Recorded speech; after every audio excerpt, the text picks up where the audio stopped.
I would like to acknowledge that this video is being filmed on the traditional lands of the Wurundjeri people of the Kulin Nation. I pay my respects to their elders past and present, and extend that respect to any Aboriginal, Torres Strait Islander or First Nations people who may be watching this video today.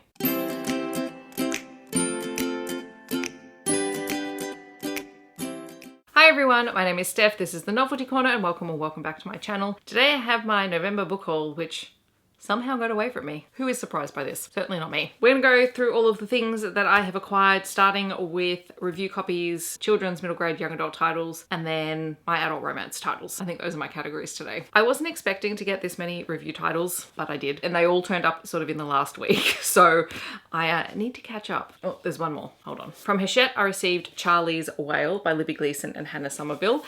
I have not read this yet. I'm going to be doing a kids picture book review soon. You're going to see this one come up, but this one is about Charlie who loves whales. So this is about exploring the ocean, learning new things through a beautiful picture book. All right, then from Alan and Unwin, I received 3 junior fiction / middle grade titles. So there is Wolf Girl 8 by Anh Do. There's at least one new Anh Do book every month, if not more than one. We're going to continue this series. At least this time I have read the previous book before I pick up the next one. There is Miss Mary Kate Martin's Guide to Monsters by Karen Foxlee.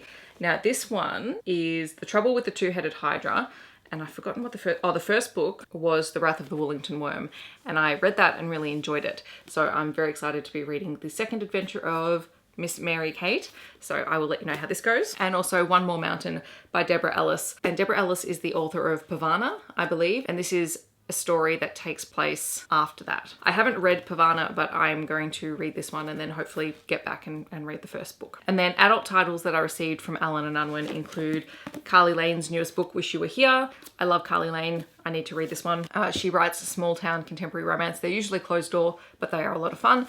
And also Headcase by Jack Heath. This is the next Timothy Blake story, and I adore this series. I'm so glad that I received a copy of it. Timothy Blake is a brilliant consultant who does some work for the CIA. He's also a cannibal, and that causes some conflict. So I'm very, very excited to get to this. All right, so those are all my review titles.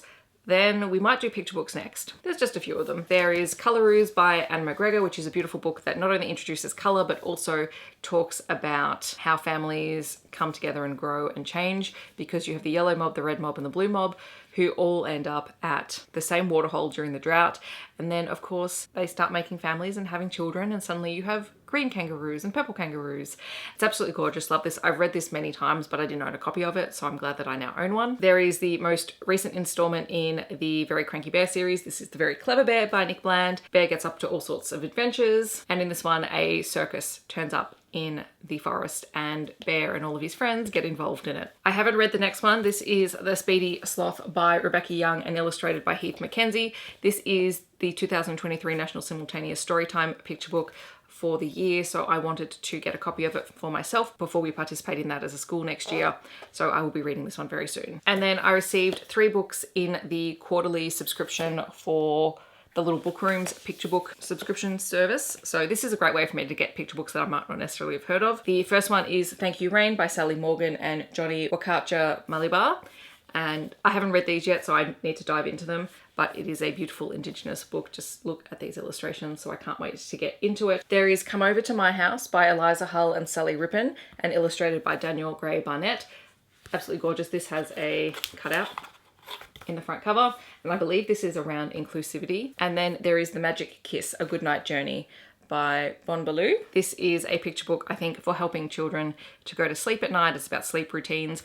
It is very beautifully illustrated. I'm loving the color palette here, so this is one I'm very excited to explore. I may not keep this one for teaching, but I may be able to regift it to someone. I know a couple of people with kids who might find this really useful. All right, staying sort of in the kids YA-ish section, Sean Tan recently released a book that is mostly about his artwork, and it includes paintings, drawings, and reflections. The book is Creature. Now, if you are not familiar with me at all, I am a huge Sean Tan fan. He is an Australian author illustrator. He writes the most beautiful picture books, and this is essentially a giant coffee table of some of his work. Some of it which we have seen in books before, some of it which I think might be new or just sketches or bits and pieces, and there is a little bit of information in here on his process, and I'm in love.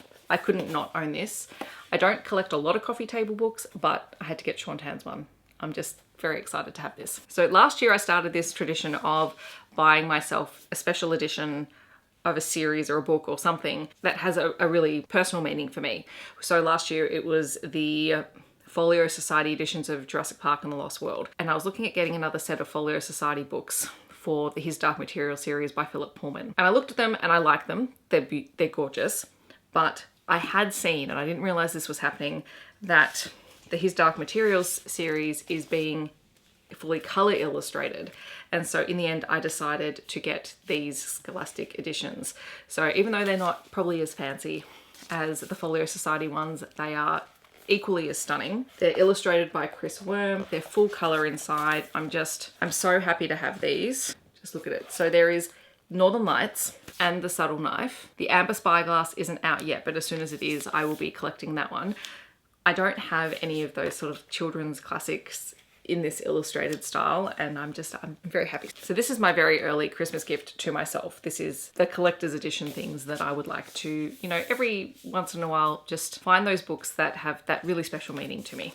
And this is a series that I have loved for nearly 20 years, and I wanted these editions. And the only other sort of kids middle grade YA title that I have is Vespertine by Margaret Rogerson. I have enjoyed all of Margaret Rogerson's books that I've read, and I wanted to try this one. Plus this is beautiful and shiny, and it matches the other hardcovers that I have. And then we're just going to move into the adult romance titles. The first book that you guys know that I purchased was The Longing of Lone Wolves by Lana Paherchek. This is the hardcover special edition that also has illustrations inside it. Oops, I'm dropping all of the swag that came inside of it. When I purchased this, it did come with a map and some artwork. This book particularly seems to be inspired by The Witcher. That's the vibes that I got from it. But the books itself are quite fun. It's sort of a post-apocalyptic Earth where magic has taken over, shifters have risen up, and humans are now being hunted by the Fae. I'm going to be continuing this at some point. I also ordered Elle Thorpe's Christmas book box, which included 25 Reasons to Hate Christmas and Cowboys. I did a full unboxing of the box that I received on TikTok, but this is going to be one of the Christmas books that I pick up in December. And all I know is it's about an Australian girl who hates Christmas and I think she ends up overseas on a ranch in the States. The guy that's there loves Christmas, and so it's sort of that opposites attract sort of story. So I'm very eager to try this. I also got a copy of The Devil's Bargain by Katie Robert in the cover that matches the rest of the Deal with the Demon series. This was from her Patreon. I also bought a physical copy of Meet Me in Los Feliz by Kelly Reynolds. I wanted to support her. I loved this. This was a really fun, super short Christmas novella. Great body rep, queer as all get out. Absolutely loved it. I highly recommend for the Christmas season. You guys know that I have been sort of trying to find and looking at independent romance bookstores online for Australia. One of them, and I've forgotten which one it is, it's not in here. Anyway, they do a monthly Australian romance author option so that you can try a new Australian author. This is Lucifer's What Happens on Tour. I believe it is like a rockstar romance, and I don't know anything else about it other than that. I think this is the special cover for that bookstore, and I'm very, very excited to try it, but it is quite a large one. This one might be a January holiday read. I also picked up a couple of Kylie Scott books. There is Famous in a Small Town, Repeat, and Pause, and I'm going to be doing a bit of a Kylie Scott deep dive in December, so these will come in very handy for that. My pre-order for Paris Dellancourt is About to Crumble by Alexis Hall came in. I love this book, but also this book actually triggered my anxiety, so it's not going to be a book I'm going to reread anytime soon, but the cover is absolutely gorgeous. I wanted to add it to my collection, and hopefully next time I'm in a better headspace I can reread it. And then I also ordered Resting Witch Face by Juliet Cross so that I could add this to my collection. The cover for the next book has come out and it's pink and I'm so excited. I ordered a physical copy of Faking with Benefits by Lily Gold. This is a Why Choose Contemporary Romance story between neighbours, and it was just a really delightfully fun ride, despite the fact that all of these characters go on an emotional roller coaster through the whole book, but it was great. And then finally, one of my favourite books of the month was Two Wrongs Make a Right by Chloe Lisa, which is her newest book. Absolutely love this. Great ASD rep, great anxiety rep, just all around fantastic characters. Highly recommend. All right, so that is my book haul for this month. It is a lot, but I actually have read quite a few of these books, and a lot of them I have plans to read very soon as well. So I'm excited about that. In the comments, I'd love to know if you've read any of these or if you're planning on picking any of them up. Are there any that I need to get to sooner rather than later? Feel free to let me know. If you want to let me know that you're here but you don't want to leave a comment, feel free to leave any kind of cake emoji down below. Otherwise, I hope that wherever you are in the world, you're staying safe and healthy, and I will see you in my next video. Thanks so much for watching. Bye, everyone.